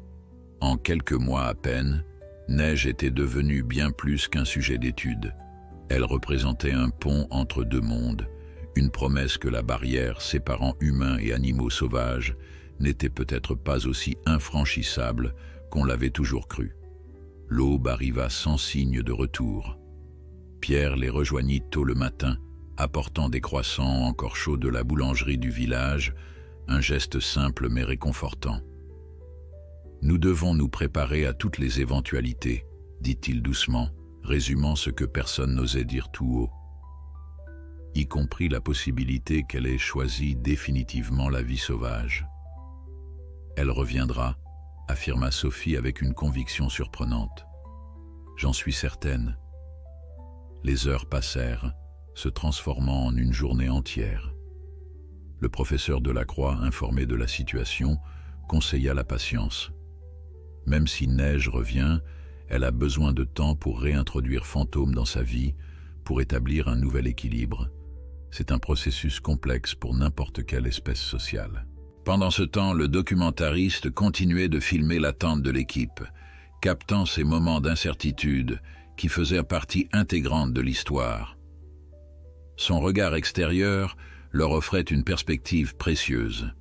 « Ce que vous vivez actuellement, leur expliqua-t-il pendant une pause, c'est exactement ce qui fait la beauté de cette histoire. Ce n'est pas juste une anecdote sur un animal exceptionnel. C'est un récit sur la confiance, le libre arbitre et la façon dont deux espèces peuvent se rencontrer à mi-chemin. » Le soir tombait à nouveau lorsque les caméras détectèrent finalement un mouvement à la lisière de la forêt. Sur les écrans, ils distinguèrent clairement la silhouette élégante de Neige qui émergeait des arbres, seule cette fois. Elle s'avança d'un pas tranquille vers l'enclos, s'arrêtant occasionnellement pour regarder derrière elle, comme pour s'assurer que la voie du retour restait ouverte. « Elle revient », souffla Émilie, les larmes aux yeux. Elle a fait son choix. Neige poussa délicatement la porte à bascule et rentra dans l'enclos avec la même aisance qu'elle en était sortie. Elle parcourut l'espace familier, reniflant ici et là comme pour vérifier que rien n'avait changé en son absence, puis s'installa confortablement sur la plateforme surélevée qui était devenue son poste d'observation favori. « Où sont les chatons ?» s'inquiéta Sophie. « Et Fantôme ?» « Peut-être qu'elle veut d'abord s'assurer que tout est sûr, » suggéra Marc. « Ou peut-être qu'elle a besoin d'un peu de temps seule, entre deux mondes. » Cette intuition se révéla juste. À l'aube du jour suivant, Neige repartit dans la forêt, puis revint 2 heures plus tard avec Flocon, qui semblait extatique de retrouver l'enclos, bondissant joyeusement d'un aménagement à l'autre comme pour redécouvrir ce territoire familier. Étoile les rejoignit le lendemain, plus réservé mais visiblement à l'aise dans ce va-et-vient entre les deux environnements. Quant à Fantôme, il ne franchit jamais la porte de l'enclos, mais établit progressivement son territoire à proximité immédiate. Les caméras le capturaient régulièrement à la lisière de la forêt, parfois accompagné de Neige lors de ses excursions nocturnes, parfois attendant patiemment son retour. « C'est fascinant », commenta le professeur Delacroix, qui analysait les enregistrements. « Nous assistons à l'émergence d'un nouveau modèle social chez ces lynx. Neige a essentiellement créé un système où sa famille peut bénéficier à la fois de la sécurité offerte par les humains et de la liberté naturelle de la forêt. » Cette évolution inattendue obligea l'équipe à repenser entièrement leur approche. Le projet initial d'études temporaires se transforma en un programme de recherche à long terme sur cette interface unique entre domestication et vie sauvage. Avec l'approbation enthousiaste de l'Office français de la biodiversité, ils obtinrent des financements supplémentaires pour élargir l'enclos et améliorer les installations d'observation. La communauté scientifique, initialement divisée sur l'interprétation des comportements de Neige, commença à converger vers un nouveau consensus. Des chercheurs de renommée internationale dans les domaines de la cognition animale, de l'éthologie et même de la psychologie comparée demandèrent à collaborer au projet. Des articles commencèrent à paraître dans les revues les plus prestigieuses, détaillant les capacités cognitives exceptionnelles démontrées par cette famille de lynx. Ce que nous observons, écrivit le professeur Delacroix dans un article fondateur publié dans Nature, suggère que certaines espèces sauvages possèdent une plasticité comportementale et cognitive bien supérieure à ce que nous avions théorisé jusqu'à présent. La capacité de Neige à naviguer consciemment entre deux mondes distincts, à enseigner cette compétence à sa progéniture et à maintenir simultanément des relations sociales avec des humains et avec ses congénères sauvages, représente un niveau d'adaptabilité cognitive qui remet en question nos définitions traditionnelles de l'intelligence animale. Pour le grand public, l'histoire de Neige prit une dimension presque mythique. Des livres pour enfants furent publiés, racontant son arrivée dramatique à la clinique pendant la tempête de neige. Des artistes s'inspirèrent de cette histoire pour créer des œuvres explorant la relation entre humanité et monde sauvage. Des écoles de toute la France organisèrent des projets pédagogiques autour de cette famille de lynx qui avait capturé l'imagination collective. Mais pour Marc, Émilie et Sophie, au-delà de l'impact scientifique et médiatique, c'était la relation quotidienne avec Neige qui restait la plus précieuse. Chaque matin, ils attendaient avec une excitation presque enfantine de découvrir si elle avait passé la nuit dans l'enclos ou dans la forêt. Ils observaient avec émerveillement comment elle adaptait son comportement selon l'environnement, plus détendue et interactive dans l'enclos, plus alerte et instinctive dans la forêt. Les chatons, désormais âgés de 5 mois, développaient des personnalités de plus en plus distinctes, influencées par cette double vie. Flocon devenait étonnamment sociable, cherchant activement l'interaction avec les humains qu'elle connaissait. Elle avait même développé un jeu particulier avec Sophie, apportant de petits objets trouvés dans la forêt comme des plumes ou des feuilles colorées, qu'elle déposait délibérément devant la jeune femme lors de ses visites dans l'enclos. Étoile, toujours plus réservé, manifestait néanmoins une curiosité intellectuelle remarquable. Il observait attentivement les tâches accomplies par les humains, particulièrement fasciné par tout ce qui impliquait des mécanismes ou des outils. Un jour, à la stupéfaction générale, il fut aperçu tentant de manipuler le loquet d'une petite porte de service, reproduisant méthodiquement les gestes qu'il avait vu Marc effectuer à plusieurs reprises. C'est de l'apprentissage par observation avancée, confirma le professeur Delacroix quand on lui montra l'enregistrement. Comparable à ce qu'on observe chez les grands singes, mais extrêmement rare chez les félins. L'hiver approchait à nouveau, ramenant avec lui le souvenir de cette nuit de tempête qui avait tout commencé. Pour marquer cette première année extraordinaire, l'équipe décida d'organiser une petite cérémonie privée. Rien d'extravagant, juste un moment de reconnaissance pour ce voyage partagé entre espèces. La veille de l'anniversaire, alors que Marc terminait quelques observations tardives, il remarqua que Neige était revenue de la forêt avec quelque chose dans sa gueule, un petit objet qu'elle transportait délicatement. Elle le déposa près de la vitre d'observation, puis recula en fixant Marc directement, comme pour s'assurer qu'il avait remarqué son geste. Intrigué, Marc sortit pour examiner l'objet sous la lumière du projecteur extérieur. C'était une petite branche de sapin, similaire à celle qu'ils avaient introduite dans l'enclos lors des premières observations du comportement de Neige avec les objets. « Un an jour pour jour », murmura-t-il, comprenant soudain la signification potentielle de ce geste. Cette branche de sapin n'était pas un simple objet, c'était un symbole, peut-être même un souvenir délibérément associé à leur première rencontre dans la tempête de neige. Était-ce une coïncidence? Une projection anthropomorphique de sa part? Ou Neige avait-elle réellement la capacité de comprendre la notion du temps qui passe, de commémorer un événement significatif? Quoi qu'il en soit, Marc décida d'accepter ce cadeau pour ce qu'il semblait être. Un pont entre deux mondes, aussi fragile et précieux que la confiance qui s'était établie entre eux.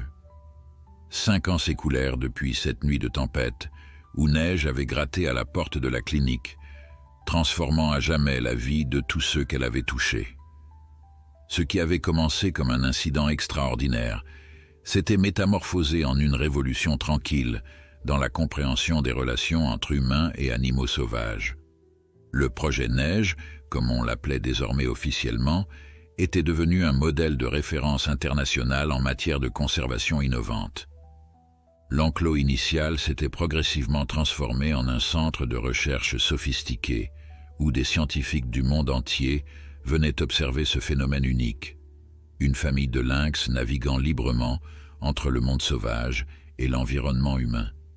Marc, assis sur un banc d'observation dissimulé dans l'enclos agrandi, regardait avec un sourire paisible la scène qui se déroulait devant lui. Neige, désormais une femelle mature dans la force de l'âge, somnolait au soleil, tandis que non loin d'elle, Flocon, devenue une magnifique jeune femelle, jouait avec ses propres petits, la deuxième génération née dans cet espace entre deux mondes. Difficile de croire que ça fait déjà 5 ans, dit Émilie en s'asseyant à côté de lui tendant une tasse de café fumant.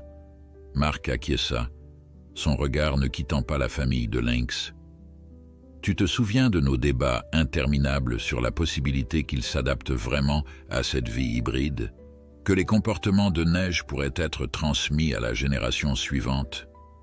Et maintenant, nous avons notre réponse, sourit Émilie, indiquant d'un geste les jeunes chatons qui grandissaient, avec une aisance remarquable dans cet environnement unique.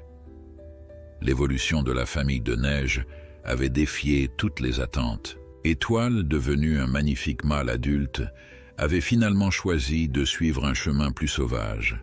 À 2 ans, il était parti explorer le territoire au-delà de la forêt adjacente, revenant occasionnellement pour de brèves visites qui maintenaient le lien avec sa famille d'origine. Ce comportement, parfaitement naturel pour un jeune lynx mâle, s'accompagnait pourtant d'une particularité étonnante. Même après des mois d'absence, il conservait cette capacité unique à interagir paisiblement avec les humains qu'il connaissait. Flocon, en revanche, avait pleinement embrassé la vie à l'interface des deux mondes.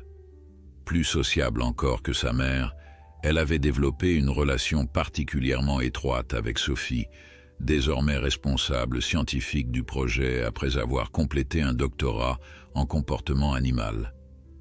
L'année précédente, Flocon avait même choisi de mettre bas dans l'enclos plutôt que dans la forêt. Un témoignage extraordinaire de la confiance intergénérationnelle qui s'était établie. Quant à Fantôme, il restait fidèle à son nom, une présence discrète mais constante à la périphérie, respectant la frontière invisible entre son monde et celui des humains, tout en maintenant un lien avec Neige qui transcendait les conventions habituelles des lynx. Le professeur Delacroix m'a envoyé la version finale de son nouveau livre, mentionna Émilie, sortant une tablette de son sac. Il nous a dédié tout un chapitre. Marc parcourut rapidement l'écran, s'arrêtant sur un passage qui attira son attention. Ce que la famille de Neige nous a enseigné dépasse largement le cadre de l'éthologie traditionnelle. Nous sommes témoins de l'émergence d'une nouvelle forme de relation entre humains et animaux sauvages. Ni domestication forcée, ni séparation artificielle, mais une coexistence respectueuse, fondée sur la reconnaissance mutuelle de l'intelligence et de l'autonomie. Ces lynx ont choisi librement de maintenir un lien avec les humains, tout en préservant leur nature sauvage essentielle, créant ainsi un modèle qui pourrait révolutionner nos approches de conservation. Il a raison, murmura Marc. Nous n'avons pas domestiqué Neige, c'est elle qui a domestiqué une partie de notre monde pour l'adapter à ses besoins. Le succès du projet Neige avait inspiré des initiatives similaires à travers le monde. Des zones de contact conscient avaient été établies dans plusieurs réserves naturelles, offrant aux animaux sauvages la possibilité, mais jamais l'obligation, d'interagir avec des environnements modifiés par l'homme. Les résultats variaient selon les espèces, mais partout les chercheurs rapportèrent des comportements qui remettaient en question les dogmes établis sur les limites cognitives et sociales des animaux sauvages. Sophie les rejoignit, portant une boîte en bois finement sculptée. « Le cadeau commémoratif est prêt », annonça-t-elle avec un sourire excité. « Vous pensez qu'elle comprendra la signification ? Après tout ce qu'elle nous a montré, je ne serai plus surpris de rien, » répondit Marc.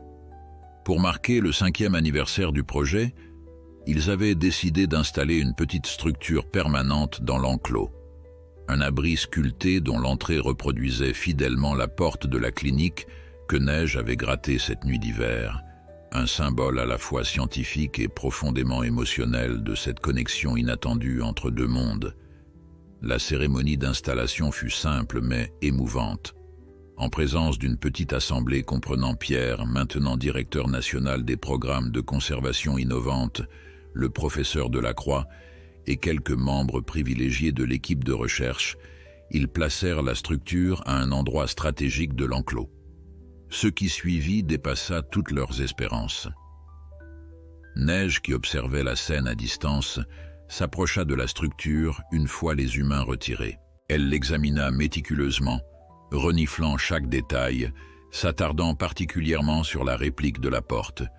Puis, dans un geste qui arracha des larmes à tous les observateurs, elle leva sa patte et gratta doucement la surface de bois, exactement comme elle l'avait fait 5 ans plus tôt. « C'est impossible », souffla un jeune chercheur récemment arrivé au projet. « Elle ne peut pas comprendre le symbolisme. »« Peut-être pas comme nous l'entendons », répondit doucement le professeur Delacroix, « mais elle reconnaît un lien, une signification. C'est peut-être nous qui ne comprenons pas pleinement sa forme d'intelligence. » Dans les mois qui suivirent, cet abri symbolique devint un lieu privilégié pour Neige et sa famille élargie. Il l'utilisait régulièrement comme point de repos, de rencontre, presque comme un monument vivant à cette histoire partagée. Pour Marc, qui approchait maintenant de l'âge de la retraite, l'évolution du projet représentait l'aboutissement d'une carrière dédiée à la compréhension et à la protection de la vie sauvage.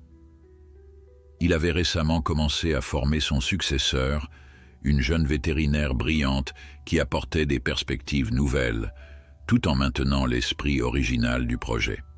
« Tu sais ce qui me fascine le plus, après toutes ces années ?» confia-t-il à Émilie, lors d'une de leurs discussions vespérales, devenues un rituel après les longues journées d'observation. « Ce n'est pas tant ce que nous avons appris sur l'intelligence des lynx, mais ce qu'ils nous ont appris sur la nôtre. » Émilie l'encouragea d'un regard à poursuivre sa pensée. « Pendant des siècles, nous avons défini notre humanité par opposition au monde sauvage, notre capacité à nous en séparer, à le dominer. Neige nous a montré une autre voie, où l'intelligence véritable réside peut-être dans la capacité à créer des ponts plutôt que des murs entre les mondes. » Le soleil se couchait sur les montagnes, baignant l'enclos et la forêt adjacente dans une lumière dorée. Au loin, ils aperçurent la silhouette de Neige, qui franchissait le passage vers la forêt, probablement pour une de ses rencontres nocturnes avec fantômes. Demain, comme presque chaque jour depuis 5 ans, elle reviendrait, perpétuant ce cycle extraordinaire qui défiait toutes les catégories traditionnelles. Un journaliste avait un jour demandé à Marc si Neige était devenue presque humaine à force de contact. Sa réponse avait fait le tour du monde. Non, c'est nous qui sommes devenus plus conscients de ce que signifie être véritablement animal, des êtres capables de choix, d'adaptation, de connexion au-delà des barrières que nous avons nous-mêmes créées. Alors que les étoiles commençaient à apparaître dans le ciel nocturne, Marc et Émilie quittèrent silencieusement leur poste d'observation. Ils savaient que l'histoire de Neige, ce lynx qui avait gratté à leur porte par une nuit de tempête, continuerait bien au-delà de leur propre participation. Elle était devenue plus grande qu'eux, plus grande même que la science, un rappel éternel que parfois, les plus grandes révolutions commencent par le geste le plus simple, ouvrir une porte lorsque quelqu'un frappe de l'autre côté.